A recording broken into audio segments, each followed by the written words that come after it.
Chairman Walsh, my friends of the Democratic National Convention of 1932, I appreciate your willingness after these 6 arduous days to remain here, for I know well the sleepless hours which you and I have had. I regret that I am late, but even I have no control over the winds of heaven and could only be thankful for my Navy training. The appearance before a national convention of its nominee for president to be formally notified of his selection is unprecedented and unusual. But these are unprecedented and unusual times. My friends, may this be the symbol of my intention to be honest and to avoid all hypocrisy and sham. Let us now here highly resolve to resume this country's uninterrupted march along the path of real progress, of real justice, of real equality for all of our citizens, great and small.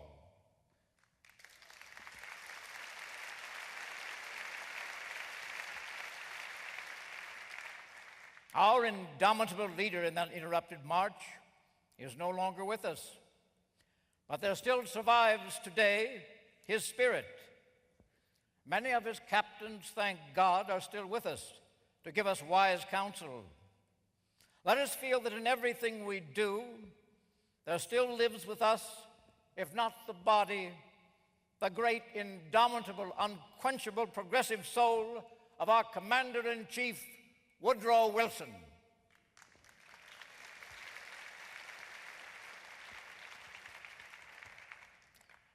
I have many things on which I want to make my position clear at the earliest possible moment in this campaign.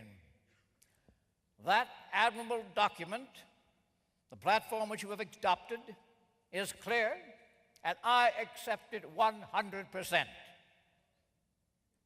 There persists an orderly and hopeful spirit on the part of millions of our people who have suffered so much.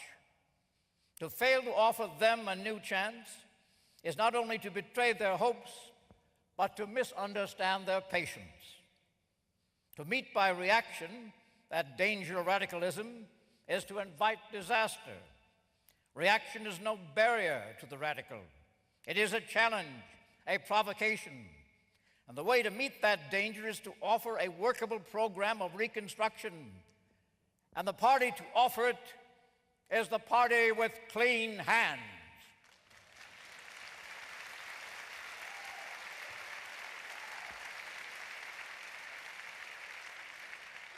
This, and this only, is a proper protection against blind reaction on the one hand, and an improvised, hit-or-miss, irresponsible opportunism on the other. There are 2 ways of viewing the government's duty in matters affecting economic and social life. The first sees it to be a favored few who are helped and hopes that some of their prosperity will leak through, sift through, to labor, to the farmer, the small businessman. That theory belongs to the party of Toryism, and I had hoped that most of the Tories left this country in 1776.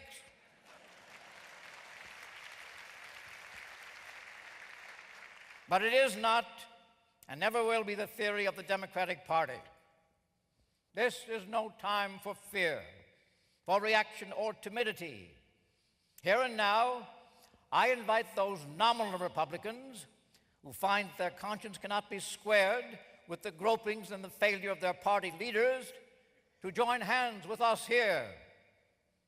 And now, in equal measure, I warn those nominal Democrats who squint at the future with their faces turned toward the past and who feel no response to the demands of the new time, that they are out of step with their party.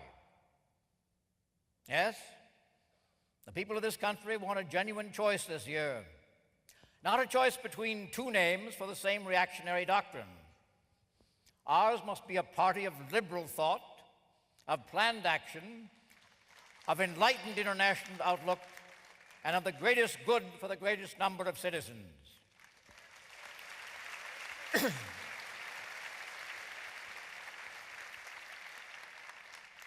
Now it is inevitable, and the choice is not ours. The choice is that of the times. It is inevitable that the main issue of this campaign should revolve around the clear fact of our economic condition. Our depression so deep that it is without precedent in modern history. It will not merely do to state, as do Republican leaders, to explain their broken promises of continued prosperity, that the depression is worldwide. That was not their explanation of the apparent prosperity of 1928. The people will not forget the claim made by them then, that prosperity was only a domestic product manufactured by a Republican president and a Republican Congress. If they claim paternity for one, they cannot deny paternity for another.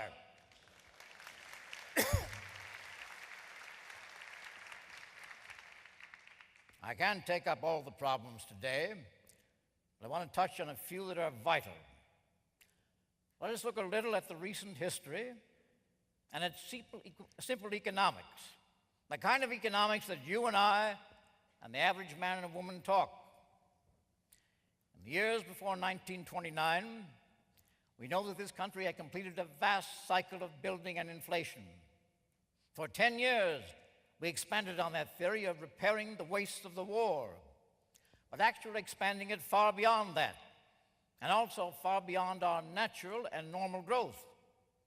Now, it is worth remembering, and the cold figures of finance prove it, that during that time there was little or no drop in the prices that the consumer had to pay, although those same figures proved that the cost of production fell very greatly. Corporate profits resulted in enormous advantages for the corporations. At the same time, little of that profit was devoted to the reduction of prices. The consumer was forgotten. Very little of it went into increased wages. The worker was forgotten. And by no means an adequate proportion was ever even paid out in dividends. The stockholder was forgotten. What was the result? Enormous corporate surpluses piled up, the most stupendous in history. Where, under the spell of delirious speculation, did those surpluses go? Well, let's talk economics, that the figures prove and that we can understand why they went chiefly in two directions. First, in the new and unnecessary plants, which now stand stark and idle, and second, into the call money market of Wall Street, either directly by the corporations or indirectly through the banks. Those are the facts. Why blink at them? Then came the crash. You know the story. The surplus invested in unnecessary plants became idle. Men lost their jobs. Purchasing power dried up. Banks became frightened and started calling loans. Those who had money were afraid to part with it. Credit contracted, industry stopped, commerce declined, and unemployment mounted. And there we are today. Translate that into human terms. See how the events of the past 3 years have come home to specific groups of people. First, the group dependent on industry. Second, the group dependent on agriculture. And third, made up in large part of members of the first two groups, the people who are called small investors and depositors. In fact, the strongest possible tie between the first two groups, agriculture and industry, is the fact that the savings, and to a degree the security of both, are tied together in the third group, the credit structure of the nation. Never in history have the interests of all the people been so united in a single economic problem. Picture to yourself, for instance, the great groups of property owned by millions of our citizens, represented by credits issued in the form of bonds and mortgages, government bonds of all kinds, federal, state, county, municipal, bonds of industrial companies, of utility companies, mortgages on real estate in farms and cities, and finally, the vast investments of the nation in the railroads. What is the measure of the security of each of those groups? We know well that in our complicated interrelated credit structure, if any one of these credit groups collapses, they may all collapse. Danger to one is danger to all. How, I ask, has the present administration in Washington treated the interrelationship of these credit groups? The answer is clear. It does not recognize that interrelationship existed at all. Why, the nation asks? Has Washington failed to understand that all of these groups, each and every one, the top of the pyramid to the bottom of the pyramid, must be considered together, that each and every one of them is dependent on every other?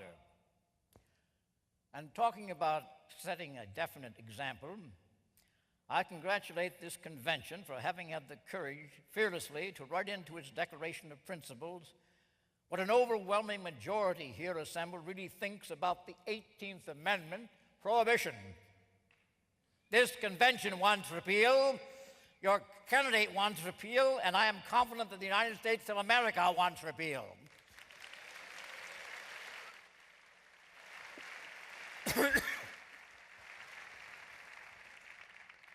2 years ago, on the platform on which I ran for governor the second time, contained substantially the same provision. The overwhelming sentiment of the people of my state, as shown by the vote of that year, extends, I know, to the people of many of the other states. When that happens, with that, we as Democrats must and will rightly and morally enable the states to protect themselves against the importation of intoxicating liquor. Where such importation may violate their state laws, we must rightly and morally prevent the return of the saloon. Now, to go back to this dry subject of finance, because it all ties together, the 18th Amendment has something to do with finance too. In a comprehensive planning for the reconstruction of the great credit groups, including government credit, I list as an important factor that prize statement of principle in the platform here adopted, calling for the lifting in the light of day on the issues of securities, foreign and domestic, which are offered for sale to the investing public. My friends, you and I, as common sense citizens, know that it would help to protect the savings of the country from the dishonesty of crooks and from the lack of honor of some men in high financial places. Publicity is the enemy of crookedness.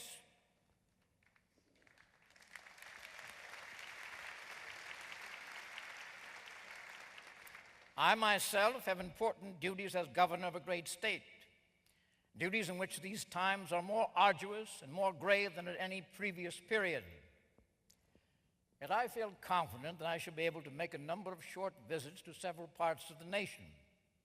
And my trips will have as their first objective the study at first hand, from the lips of men and women of all parties and all occupations, the actual conditions and needs of every part of an interdependent country. One word more.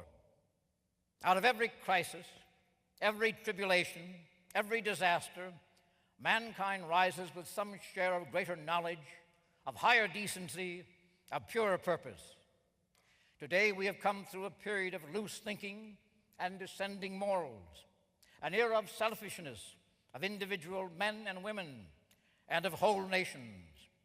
Blame not the governments alone for this. Blame ourselves in equal share.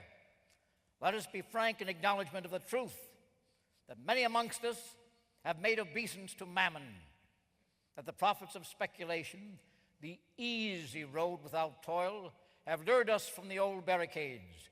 To return to higher standards, we must abandon the false prophets and seek new leaders of our own choosing.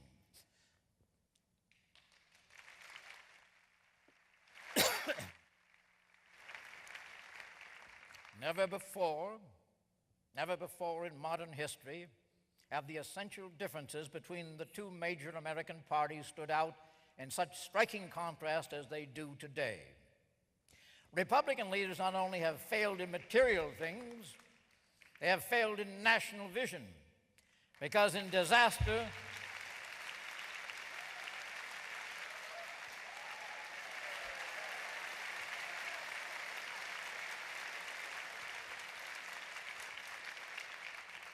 they have failed in national vision because in disaster they have held out no hope. They have pointed out no path for the people below to come back to places of security and of safety in our American life. Throughout the nation, men and women, forgotten in the political philosophy of the government of the last 12 years, look to us here for guidance and for more equitable opportunity to share in the distribution of national wealth. On the farms, in the large metropolitan areas, in the smaller cities, and in the villages, millions of our citizens cherish the hope that their old standards of living and of thought have not gone forever. Those millions cannot and shall not hope in vain.